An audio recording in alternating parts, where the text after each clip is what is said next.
અમદાવાદમાં મોંઘીદાટ કારની સેફટી સામે સવાલો ઉભા થયા છે।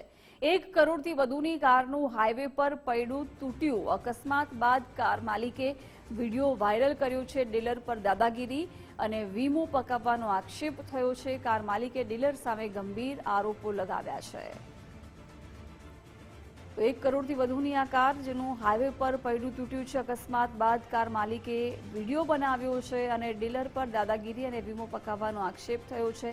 કાર માલિકે ડીલર સામે ગંભીર આરોપો લગાવ્યા છે। મોંઘીદાટ કારની સેફટી સામે પણ સવાલો ઉભા થયા છે। 1 કરોડથી વધુની કારનું હાઈવે પર પૈડું તૂટ્યું। અકસ્માત બાદ કાર માલિકે વિડીયો બનાવ્યો છે, સોશિયલ મીડિયા પર મૂક્યો। ડીલર પર દાદાગીરીના આક્ષેપો કર્યા છે, વીમો પકાવવાના આક્ષેપ પણ કરવામાં આવ્યા છે। કાર માલિકે ડીલર સામે ગંભીર આરોપો લગાવ્યા છે। કારની સેફટી સામે સવાલો। કાર માલિક ઉપેન્દ્રસિંહ ચાવડા આપણી સાથે જોડાયા છે। ઉપેન્દ્રભાઈ, ગુજરાત ફર્સ્ટમાં આપનું સ્વાગત છે। હાઈવે પર આપની કારનું પૈડું તૂટી ગયું હતું, ત્યાર પછી વિડીયો બનાવી તમે ડીલર સામે આક્ષેપો પણ કર્યા છે। શું બન્યું છે? આખી ઘટના શું થઈ છે? જી જી જી નમસ્તે મેમ। જી, બસ મારા ગામડેથી અમદાવાદ આવી રહ્યો હતો ત્યારે આ બનાવ બનેલો છે। મારા ગામથી 1 કિલોમીટર બહાર નીકળી એટલે હાઈવે આવે છે, Ahmedabad Bhavnagar highway, 4 lane highway છે મેમ। એક બમ્પ આવ્યો હતો। બમ્પ બહુ લાંબો બમ્પ છે, તો 100ની સ્પીડે બમ્પ કૂદી જાય તો અમારે કોઈ ડેમેજ નથી। 30-40 સ્પીડે મારી ગાડી હતી અને બમ્પ કુદાડીને જેવું બાજુમાં હોટલ છે એની બાજુમાં કટથી નીચે છે, કટ છે 1.5 ઇંચની જ છે, આમ તો 1 ઇંચની જ છે કટ। એવું કઈ બન્યું નથી અને સારું પ્લેટ ઉભી ફાટી ગઈ, વાત એવી છે।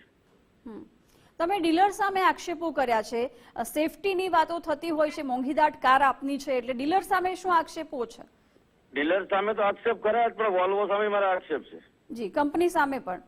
કંપની સામે ડંકાની ચોટ ઉપર છે મેમ।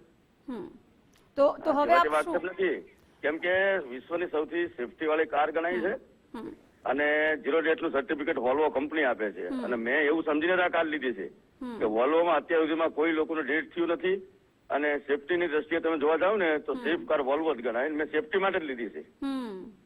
તો બીજી કાર મારી પાસે ઓડી, BMW, મર્સિડીઝ ના લો, એમાં ઇન્ટેરિયર મસ્ત આવે છે, આમાં તો ઇન્ટેરિયર ભાગે નથી, પણ સેફટી મારે પૂરેપૂરી છે, સેફટી માટે જ મેં આ કાર લીધી હતી।